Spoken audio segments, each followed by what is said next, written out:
ল'ৰাক চাকৰি দিছো অহাবাৰ 3 লাখ ল'ৰা ছোৱালীক আমি চাকৰি দিম আমি অসমক অসম কৰিম এইবাৰ 1.5 লাখ পিতৃ মাতৃয়ে হাঁহিছে অহাবাৰ মোৰ অসমত 3 লাখ পিতৃ মাতৃয়ে হাঁহিব যদি অসমত চৰকাৰী চাকৰিৰ স্বচ্ছতা নাথাকিলেহেঁতেন ইয়াত আপোনালোকৰ 5,500 গৰাকীৰ 50 গৰাকীও ইয়াত নাথাকিলেহেঁতেন ইয়াতে জালুকবাৰী সমষ্টি ল'ৰা ছোৱালী থাকিলেহেঁতেন ৰণোজ পেগুৰ ধেমাজি সমষ্টি ল'ৰা ছোৱালী থাকিলেহেঁতেন আৰু কৰবাত আমাৰ খুলখালী কৰবাত আমাৰ ভনী জোৱাৰী ইয়াত ভৰ্তি হৈ থাকিলেহেঁতেন আৰু অসমত তেনেকৈ নিযুক্তি চলিছিলে আৰু এসময়ত চৰকাৰী নিযুক্তিৰ পিছত পিছদিনাখন বাতৰি কাকতত লিষ্ট ওলাই কোন কাৰ খুলখালীয়ে কোন কাৰ ভিনদেউ আৰু কেতিয়াবা কাক কোনে বিয়া কৰাব ঠিক কৰি থৈ দিছে চাকৰিটো এডভান্স হলে বিয়া কৰোৱাত ভাল হ'ব তাৰো লিষ্ট ওলাইছিলে কিন্তু আজি আমাৰ ৰাজ্যখনত এটা ভাবিব নোৱাৰা পৰিৱৰ্তন আহিছে অকল যে শিক্ষকক লৈ নহয় আজি যেতিয়া মই গাঁৱত যাওঁ প্ৰথম প্ৰশ্ন আমাৰ কেতিয়াবা গুৱাহাটীত বহি থকা ব্যক্তিসকলে ভাবে যে নিশ্চয় আমি ইমান লিখা পঢ়া কৰি আছো ফেচবুকত চৰকাৰ এগেইনষ্টত লিখি আছো ইমান কষ্ট কৰি আছো হিমন্ত বিশ্ব শৰ্মাক ল'ৰাবিলাকে লগ পালে নিশ্চয় বহুত টান প্ৰশ্ন কৰে মোক এটাই প্ৰশ্ন কৰে টান প্ৰশ্ন মামা কামাণ্ডোৰ পোষ্ট কেতিয়া ওলাব মামা 4,000ৰ এপইণ্টমেণ্ট কেতিয়া হ'ব আপোনালোকৰ পিছতে আৰু 4,000 থিয় হৈ আছে নহয় এতিয়া মোক গাঁৱত গ'লে এই 4,000 খালি লগ কৰি থাকে যে আমাৰ নিযুক্তি কেতিয়া হ'ব কামাণ্ডোৰ নিযুক্তি কেতিয়া হ'ব আৰু মোক খুদে গাঁৱৰ ষ্টেডিয়ামখন বনাই দিব লাগে মই বোলো হিমা দাস লভলিনাক দেখি এওঁলোকে খেলুৱৈ হ'ব খুজিছে নেকি মই বোলো ষ্টেডিয়াম কিয় খেলিব ইচ্ছা কি খেলা বোলে নহয় দাদা পুলিচৰ চাকৰি লাগে না দৌৰিব লাগে এনেকুৱা পৰিৱেশ অসমত আগতে কেতিয়াও হোৱা নাছিল আজি আমাৰ অসমত এটা ভাবিব নোৱাৰাকৈ যুৱক যুৱতীৰ মাজত এটা আশাৰ সঞ্চাৰ হৈছে যে পঢ়া শুনা কৰিলে আমি চৰকাৰী চাকৰি পাব পাৰো আৰু য'ত চৰকাৰী চাকৰি নাপাম তাত চৰকাৰখনে আমাক এক প্ৰকাৰ আত্মসংস্থাপন নহলে বিভিন্ন প্ৰকাৰে আমাক নিযুক্তিৰ ব্যৱস্থা কৰিব আজি কেইদিনমান আগৰ পৰা এই বিষয়ে পেপাৰত লিখালিখিও হৈ আছে আমাৰ জাগিৰোডত সেমি কণ্ডাক্টৰৰ ইণ্ডাষ্ট্ৰী আহিছে দেশ বিদেশত থকা অসমীয়া ল'ৰা ছোৱালীবিলাকে এতিয়া জাগিৰোডলৈ উভতি আহিছে আজি আমাৰ ৰাজ্যখনত এটাৰ পিছত এটাকৈ উদ্যোগৰ পৰিৱেশ নিৰ্মাণ হৈছে নামৰূপৰ পৰা চাপৰলৈ মই কিয় কৈছো নামৰূপত আমাৰ ফাৰ্টিলাইজাৰ ইণ্ডাষ্ট্ৰী হ'ব নুমলীগড়ত ৰিফাইনেৰী জাগিৰোডত সেমি কণ্ডাক্টৰ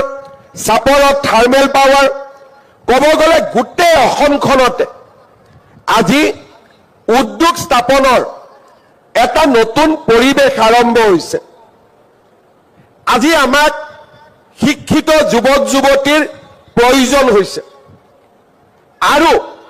শিক্ষিত যুৱক যুৱতী নিৰ্মাণ কৰিবৰ বাবে আমাক চৰকাৰী বিদ্যালয়ৰ প্ৰয়োজন আছে শিক্ষক শিক্ষয়িত্ৰীৰ প্ৰয়োজন আছে আৰু দৰিদ্ৰ আৰু মধ্যবিত্তজনৰ মাজত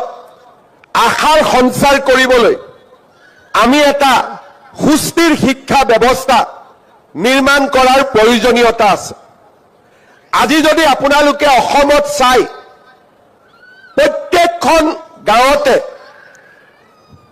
একোখন চৰকাৰী বিদ্যালয়ক উন্নত বিদ্যালয়লৈ ৰূপান্তৰ কৰাৰ নতুন এটা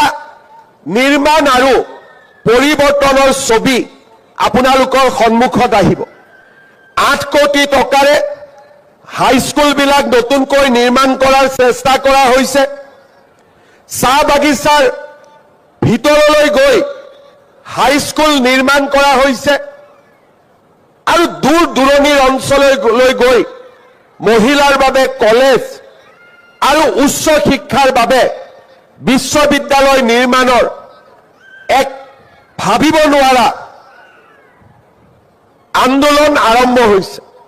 যোৱাকালি মাত্ৰ আমি গহপুৰত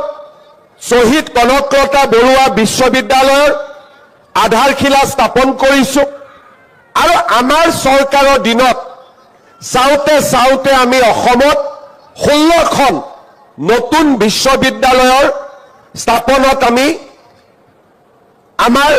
অগ্ৰণী ভূমিকা আমি গ্ৰহণ কৰিছোঁ। মহাবিদ্যালয়সমূহত নিযুক্তি বাঢ়িছে, মহাবিদ্যালয়ৰ সংখ্যা বাঢ়িছে, হাইস্কুল হায়াৰ ছেকেণ্ডাৰী নিৰ্মাণ হৈছে, নতুন নতুন পোষ্ট ক্ৰিয়েট কৰা হৈছে আৰু প্ৰাথমিক বিদ্যালয়সমূহকো শক্তিশালী কৰাৰ প্ৰচেষ্টা হাতত লোৱা হৈছে। আজিৰ দিনটোত আমি ৩,৮০০ গৰাকী নিম্ন প্ৰাথমিক শিক্ষক, ১,৭৫০ গৰাকী উচ্চ প্ৰাথমিক শিক্ষক আমি ইউপিত আমি নিযুক্তি দিয়াৰ বাবে ইয়াত সমবেত হৈছোঁ। আমাৰ অসমত যোৱাটো দশকত বিশেষকৈ ২০১২ চনৰ পৰা শিক্ষামন্ত্ৰীৰ দায়িত্ব লোৱাৰ পিছত অসমত এতিয়ালৈকে মোৰ হাতেদি আৰু মই সাক্ষী হৈ থকা অৱস্থাত ১.৫ লাখ শিক্ষকৰ নিযুক্তি হৈছে আৰু প্ৰতিটো নিযুক্তি স্বচ্ছতাৰ ওপৰত কৰা হৈছে আৰু অসমৰ যুৱক যুৱতীৰ মাজত এক নতুন প্ৰেৰণাৰ সৃষ্টি হৈছে। আজি আমি বিচাৰো যে আমাৰ অসমত শিক্ষিত যুৱক যুৱতীক আমাৰ আৰু প্ৰয়োজন আছে। যেতিয়া ২০১২-১৪ত আমি একেলগে ৫০,০০০ নিযুক্তি দিছিলোঁ, তেতিয়া ভবা হৈছিল যে আমাক আৰু শিক্ষক বোধহয় নালাগে, কিন্তু সময়ৰ পৰিৱৰ্তনৰ লগত লগ লাগি আমি শিক্ষকৰ নিযুক্তি প্ৰায় ১,২০,০০০লৈকে আমি কৰিব পাৰিলোঁ। তাৰ মানে ৰাজহুৱা শিক্ষা ব্যৱস্থাত শক্তিশালী কৰাৰ বাবে আমাৰ প্ৰচেষ্টা থমকি ৰোৱা নাই, ই বৰঞ্চ এক নতুন গতিৰ সৃষ্টি কৰিছে। বহুদিনৰ অৱক্ষয়ৰ পিছত যোৱা ২-৩টা বছৰত আমাৰ শিক্ষানুষ্ঠানসমূহলৈ ছাত্ৰ ছাত্ৰী উভতি অহাও আমি দেখা পাইছোঁ। চাহ বাগিচাৰ বিদ্যালয়সমূহত শিক্ষা এৰি যোৱা বহুত শিক্ষাৰ্থী পুনৰ শিক্ষানুষ্ঠানলৈ উভতি আহিছে। চৰকাৰী চাকৰিত স্বচ্ছতা অহাৰ লগে লগে এচাম পিতৃ মাতৃয়ে নিজৰ ল'ৰা ছোৱালীক পঢ়াত মনোনিৱেশ কৰিবলৈ বাধ্য কৰিছে। সমাজত এটা ইক'চিষ্টেম নিৰ্মাণ হৈছে যে নহয়, অসমত আমি পঢ়িলে আমি চৰকাৰী চাকৰি বা আন কৰ্ম সংস্থাপন আমি পাব পাৰোঁ। ৰাইজৰ অটুট বিশ্বাসে আজি আমাৰ অসমত বিদ্যালয়লৈ অহা ছাত্ৰ ছাত্ৰীৰ সংখ্যা বৃদ্ধি কৰিছে। যেতিয়া তৰকাৰী বেপাৰীৰ ব্যৱসায় কৰা এগৰাকী পিতৃৰ সন্তানে এটকাও ঘোষ নিদিয়াকৈ চাকৰি পায়, ঠেলা চালক ৰিক্সা চালকৰ সন্তানে ACS চাকৰি পাবলৈ সক্ষম হয়, চাহৰ দোকান দিয়া সেই ব্যক্তিজনৰ সন্তানে যেতিয়া graduate teacher, post graduate teacher আৰু চৰকাৰত চতুৰ্থ বৰ্গৰ চাকৰি কৰা পিতৃ মাতৃৰ সন্তানে যেতিয়া টেটৰ শিক্ষক হিচাপে টকা পইচা নিদিয়াকৈ নিযুক্তি পায়, সেইখন সমাজ সলনি হ'বলৈ বাধ্য হয়। সেইখন সমাজে সুৰুজৰ সোণোৱালী পোহৰৰ ফালে আগবাঢ়ি যাবলৈ বাধ্য হয়। যোৱা 5টা বছৰৰ অকৃত্ৰিম পৰিশ্ৰম আৰু প্ৰয়াসে আজি এখন নতুন সমাজ নিৰ্মাণ